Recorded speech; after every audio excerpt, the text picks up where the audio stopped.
하겠습니다. 시작. 화평케 하는 자는 복이 있나니 그들이 하나님의 아들을 일컬음을 받을 것이니요. 아멘. 오늘은 마태복음 5장 9절을 화평케 하는 자의 복이라는 제목으로 말씀을 나누겠습니다. 기도하겠습니다. 사랑으로 세워주시는 우리 기쁜 충만교회 성도들을 늘 좋은 곳으로 채워주시는 하나님 아버지, 하늘 사랑과 보호하심 속에서 지난 일주일을 살다가 오늘 이렇게 주님의 전에 나와 경배와 찬송을 드리게 하심을 감사드립니다. 오늘도 저희 삶에 곤비한 짐을 지고 능력 많으신 하나님 앞에 나왔습니다. 오늘도 하나님의 말씀 앞에서 세상을 사는 지혜를 구합니다. 저희에게 어떻게 살 것인지를 일러주시고 재난과 난리 가운데서 안전하게 피할 피난처를 일러 주옵소서. 아직도 주님을 믿지 않는 가족이나 친척 그리고 이웃에게까지 복음을 전하여 주님을 영접하고 구원받아서 하나님의 생명의 길로만 말씀으로만 살아가게 하여 주옵소서.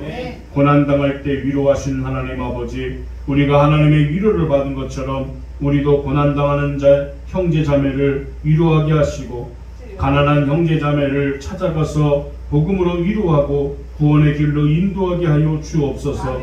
직장의 근심, 가정의 마음고생이 변하여 기쁨이 되는 소망의 눈을 뜨게 하여 주옵시고 고통도 끝이 있고 지나면 언제나 감당할 수 없는 더 큰 은혜와 응답이 있다는 것을 믿음으로 바라보는 영적인 눈이 열리는 저희가 되기를 원합니다.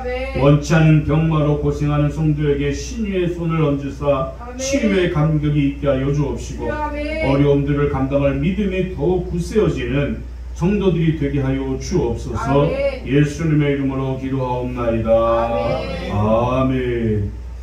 오늘 화평케 하는 자의 복이라는 제목으로 말씀을 나눕니다.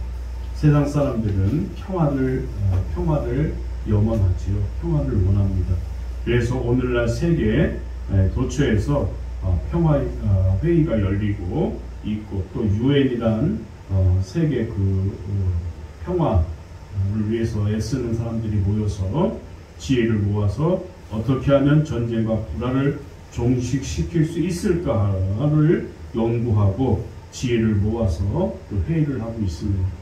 그러나 평화는 찾을 수가 없고 오히려 불화와 전쟁의 소문만 들리고 있습니다.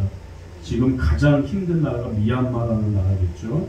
옛날 우리 광주, 우리 한국에도 그런 아픔을 겪었습니다. 군사정권이 백성들을 죽이고 막 그랬죠. 헬기로 총을 쏴서 죽이기도 하고 그랬는데 지금 미얀마라는 곳에서 지금 그런 일들이 벌어지고 있습니다. 그래서 광주의 광주 민주화 운동 위원회가 미얀마 사람들을 지금 도와준다는 말도 있고 하죠. 그래서 온 세계가 얼마나 평화를 유지하기 위해서 노력하지만 평화가 없는 것은 이유가 무슨 이유겠습니까? 평화를 위해서 노력을 하지만 평화를 위해서 애를 쓰고 있습니다. 그러나 평화가 없는 것은 무슨 이유일까? 왜 평화를 유지하기가 이렇게 힘이 들까? 그것은 정치적인 이유도 아니고 경제적인 이유도 아닙니다. 그것은 신학적인 이유도 아닙니다. 문제는 우리들의 인간의 마음이 문제라는 것입니다. 인간의 마음이 변화되어서 그리스도 안에서 새 사람이 되지 않고는 이 땅 위에 완전한 평화가 있을 수 없다는 거죠. 그래서 인간의 노력으로 평화를 성취하겠다는 인문주의자는 허구입니다. 인문주의자는 허구이다. 성경이 이를 용납하지 않습니다. 물론 인간의 노력이 요구되는 것은 사실입니다. 그러나 근본적인 자유 없이 겉으로만 평화적인 상태를 유지하는 것은 값싼 평화에 지나지 않습니다. 근본적인 치유는 인간의 마음을 변화시켜서 새 사람으로 만드는 그런 것이 평화의 근본 원리이다는 것이죠. 화평케 하는 품성은 타고난 성품이 아닙니다. 화평케 하는 자는 될 대로 되라 식으로 사는 생활 태도가 아니고 어떤 대가를 지불하고라도 평화를 이룬다는 태도도 아닙니다. 돈을 들여서 평화를 유지하겠다, 그것도 될 수가 없는 것입니다. 이런 생활 태도를 가진 사람이 좋은 사람처럼 보일지는 모르겠지만 그런 사람은 공정과 정의가 없는 사람입니다. 오늘날 교회 내에도요, 신학적인 순결은 개의치 않고 도덕적인 상태만 유지하면 된다고 생각하는 사람들이 많이 있습니다. 그래서 그들은 산상보온이 도덕만을 가르친다고 그렇게 생각하면서 예수님이 강조한 것은 도덕이었다고 주장하죠. 그러나 산상보온은 인간의 차원의 도덕만 가르치는데 그치지 않습니다. 산상보온은 인간의 모든 근본 문제인 죄 문제를 말하고 있습니다.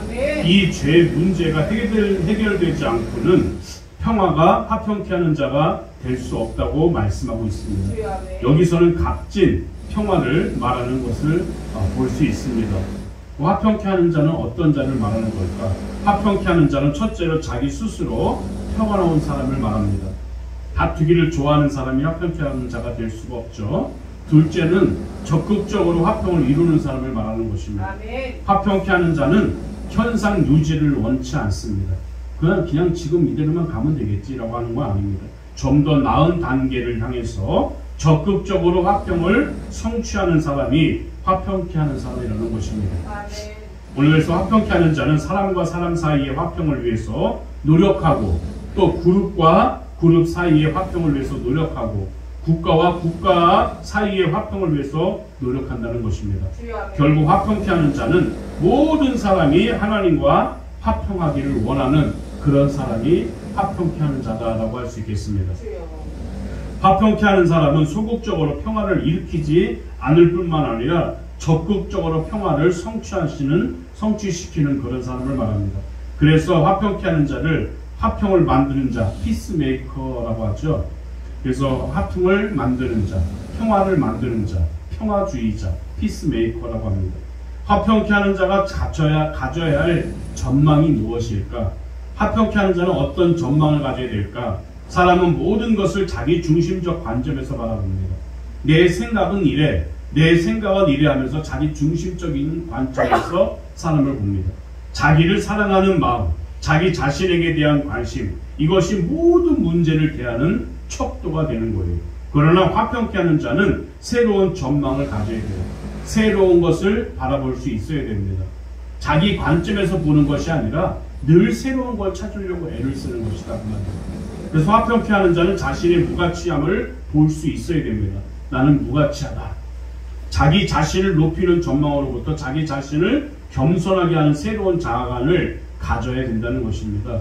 또한 자신의 죄인됨을, 자신의 비참함을, 자신의 가치 없음을 생각하고 자신에게 어떤 권한이나 어떤 특권을 주장할 아무런 근거가 없음을 깨달아야 돼요. 인식해야 됩니다.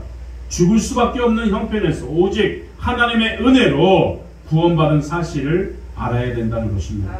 심령이 가난하고 죄 때문에 애통하고 의를 위해 줄이고 목마르다면 자기의 권한이나 특권을 주장할 수 없게 되는 거죠. 그러나 내 걸 주장하고 내 목소리를 내려고 하는 것은 이것들을 생각하지 않는 거죠. 심령이 가난하지 못하는 거죠. 죄 때문에 애통하지 못하는 거죠. 의를 위해 줄이고 목마르지 않다는 거죠. 자기 자신의 무가치함을 알 때 어떤 문제가 자기 자신에게 미친 영향을 두려워하지 않습니다. 화평케 하는 자는 자신의 참다운 모습을 볼 줄 아는 그런 사람이 되어야 될 줄 믿으시기 바랍니다. 또한 화평케 하는 자는 다른 사람에 대한 바른 견해를 가지고 있어야 돼요. 어떤 사람이 문제를 일으켰을 때 화평케 하는 자는 저 사람 왜 저 모양이야? 저 사람 왜 저래? 이렇게 라고 말하지 않습니다. 저 사람이 저런 일을 하는 것은 마귀에게 매여서 그렇게 되었다고 생각을 합니다. 화평케 하는 자는 기독교인일지라도 잘못을 범할 수 있다고 생각합니다. 그러므로 화평케 하는 자는 죄를 미워하되 사람은 미워하지 않는 거예요. 그래서 화평케 하는 자는 문제를 일으킨 사람이 사탄의 희생제물이 되었다고 생각하면서 그에게 긍휼과 자비를 베풀 준비가 되어 있는 사람을 화평케 하는 자다라고 할 수 있는 줄 믿으시기 바랍니다. 그런 마음을 가질 때 그를 도울 수 있고 그와 평화를 맺어갈 수 있다는 줄 믿으시기 바랍니다. 잘못에 대해서 비평하기 전에 사랑하는 마음을 먼저 가져야 됩니다. 화평케 하는 자는요, 다른 사람에 대한 새로운 전망을 가져야 되는 것이죠. 또한 화평케 하는 자는 세상에 대해서도 새로운 전망을 가져야 됩니다. 화평케 하는 자는 자의 관심은 하나님의 영광입니다. 화평케 하는 자의 관심이 뭐라고요? 하나님의 영광이다. 예수님의 유일한 관심도 하나님의 영광이었습니다. 아멘. 우리가 왜 삽니까? 하나님의 영광을 위해 사는 거예요. 하나님을 기쁘시게 하기 위해서 사는 것입니다. 아멘. 그래서 하나님의 영광만 생각하기 때문에 예수님은 자신에 대한 관심이 없었습니다. 화평케 하는 자는 세상에 불화가 있으면 그것은 하나님의 영광을 저해한다는 것으로 생각하는 사람이에요. 그래서 화평케 하는 자는 순환을 당하면서까지도 화평을 이루기를 원하고 억울하게 눈명을 쓰고 불의한 취급을 당해도 화평을 이룹니다. 아멘. 하나님의 영광을 위해서 노력합니다. 화평케 하는 자는 자신의 관심, 자신의 이익에 흥미가 없습니다. 오로지 이 땅에서 하나님의 이름이 높임을 받도록 노력하는 사람들, 이런 사람들이 화평을 이루는 사람입니다. 이처럼 화평케 하는 자는 자신에 대한 새로운 견해, 다른 사람에 대한 새로운 견해, 세상에 대한 새로운 견해를 가지고 사는 사람들이다. 자기 중심적이 아니고 하나님 중심적인 사람이 화평을 이룰 수 있는 줄 믿으시기 바랍니다. 화평케 하는 것은 이론이 아니에요. 이론만 가지고 화평할 수 없습니다. 이것은 실제입니다. 실제로 해야 됩니다. 그 성공이 판가름되는 거예요. 이론과 실제 내에서 그 성공이 바로바로 갈라지는 것입니다. 이론이 아무리 좋다고 해도 실제로 불목의 관계가 지속되면 이론은 쓸모가 없게 되는 거예요. 이론은 너무 좋아요. 이론은 너무 그 말이 맞는 것 같아요. 근데 실제로 적용해보면 그 이론이 적용되지 않으면 그 이론은 아무 쓸모없는 이론이 되는 거예요. 그러면 화평케 하는 실제 비결은 무엇입니까? 말하지 않는 법을 배워야 합니다. 아멘. 뭘 배워야 한다고요? 우리들의 통솔을 할 수 있다면 도라를 훨씬 덜 할 것입니다. 그래서 잠언 13장 3절 말씀에 입을 지키는 자는 그 생명을 보존하나 입술을 크게 벌리는 자는 절망이 오느니라 하고 있습니다. 일단 잠언 21장 23절에도 입과 혀를 지키는 자는 그 영혼을 환난에서 보존하느니라 라고 했습니다. 야고보 3장 6절에도요. 혀는 곧 불이요 불의의 세계라. 혀는 우리 지체 중에서 온몸을 더럽히고 생각의 바퀴를 불사르나니 그 사르는 것이 지옥불에서 나느니라 라고 했습니다. 남편과의 말다툼, 친구에게 털어놓는 그 어느 부인의 말과 이야기 속에서 우리는 말의 자체가 평화를 위해서 얼마나 중요한가를 발견할 수 있습니다. 한 가지 예를 들어보면 어떤 여자가 이런 말을 합니다. 이에 저녁 주인과 1시간이나 입씨름을 했는데 말이야. 글쎄 그러는 동안 주인은 끝낸 한마디도 말을 안 하지 뭐냐라고 말을 했습니다. 이것이 오늘 무슨 말이냐. 누가 나에게 무슨 말을 했을 경우 우리는 그 말에 대하여 대꾸하기를 원합니다. 말 대꾸하는 거 있잖아요. 어른들이 뭔 말하든지 누가 뭔 말하면 금방 대꾸하는 거. 이거 그러나 그렇게 대꾸하지 않는 것이 화평케 하는 것이다 그 말입니다. 말 대꾸하지 않는 것. 누가 뭔 말하기도 전에 막 말하는 사람이 있지 않습니까? 그러면 화평을 깰 수가 있다는 것이죠. 그리고 어떤 사람이 친구에 대한 불쾌한 말을 했을 경우에도 그 불쾌한 말을 친구에게 다시 반복하지 않는 것이 진정한 친구입니다. 이 사람이 나에게 무슨 말하면 그 말 듣고 다른 사람이 전하는 사람은 화평을 만드는 사람이 아니에요. 이 사람은 싸움을 일으키는 사람이에요. 싸움 붙이는 사람입니다. 응? 그래서 오늘 불쾌한 말, 안 좋은 말은 전하면 안 된다 그 말입니다. 그래서 그런 사람이 진정한 친구다. 화평케 하는 자는 불유쾌하고 불친절한 말을 반복할 필요가 없다는 것을 깨닫습니다. 우리는 기독교임에도 불구하고 우리 속에 아직도 옛사람의 요소가 있어서 무슨 말을 들었을 때 그 말에 대한 대꾸를 하려고 하는 거예요. 변명을 하려고 하고 아니다라고 강력하게 항의하려고 하고 막 그래요. 그러나 화평케 하는 자는 듣기는 속히 듣고 말하기는 더디하고 성내기도 더디한다. 이런 사람이 화평하는 사람인 줄 믿습니다. 야고보 1장 19절에 있는 말씀이에요. 듣기는 많이 듣지만 말하기는 더디하라. 그래서 화평을 위해서 대가를 또한 지불해야 됩니다. 화평을 위해서 뭘 지불하자? 대가를 지불하자. 화평은 희생을 필요로 합니다. 화평을 위해서는 말다툼을 했을 때 상대방에게 사과하는 아픔을 감수해야 됩니다. 그래서 사람은 다 성질이 있죠. 화가 있습니다. 그러나 왜 화를 안 내는 이유가 뭡니까? 나중에 화내면 그 사람이 또 잘못했단 말을 사과를 해야 된단 말이에요. 그래서 우리 화를 참는 것입니다. 그 아픔을 감수해야 됩니다. 그리고 어떤 사람이 잘못했을 때 정당한 책망을 할 수밖에 없는 괴로움을 각오해야 됩니다. 그래서 책망하기 좋아하는 사람은 없겠지만 진정한 화평을 위해서는 괴로움을 무릅쓰고 책망을 해야 될 줄 믿습니다. 진정한 화평을 위해서는 죄 지은 사람이 회개할 때까지 용서하는 것을 거부하는 아픔도 또한 참아야 됩니다. 무조건 참는다고 화평을 이루는 거 아니에요. 값싼 용서가 있습니다. 또한 값싼 평화가 있습니다. 이룰 수 있는, 무엇을 이룰 수 있는, 있어도 값싼 평화를 진정한 평화라고 할 수는 없는 거예요.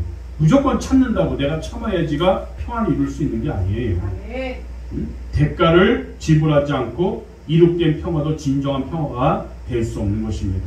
하나님께서도 사랑의 하나님이시지만 우리들이 범죄할 때 회개 없이 용서하지 않습니다. 우리가 범죄를 했어요. 근데 회개도 안 했는데 하나님 우리를 용서해 줍니까? 용서하지 않습니다. 회개가 했을 때, 회개가 동반되었을 때 주님은 우리를 용서해 주는 것입니다. 어떤 사람은요 무조건 참는다고, 참으면 다 되는 줄 알아요. 참으면 그게 화평을 이룬다고 생각합니다. 왜 참냐고 물어보면 싸우기 싫어서 그런다고 해요. 그건 아닌 거예요. 그 사람은 평화를 만드는 사람이 아니에요. 그냥 회피하는 거죠.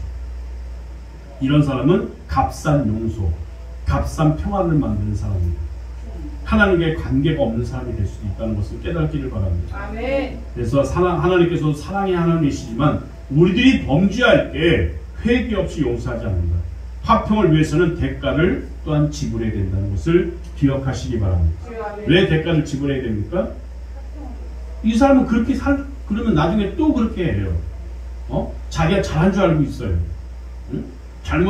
네가 잘못했다는 것을 알아야 되는 거예요. 그게 대가가 지불되어줘야 되는 거예요. 그럴 때 용서해 줄 수 있는 거예요. 응? 화평을 위해서는 모든 문제를 복음의 말씀에 비추어 생각을 또한 해야 됩니다.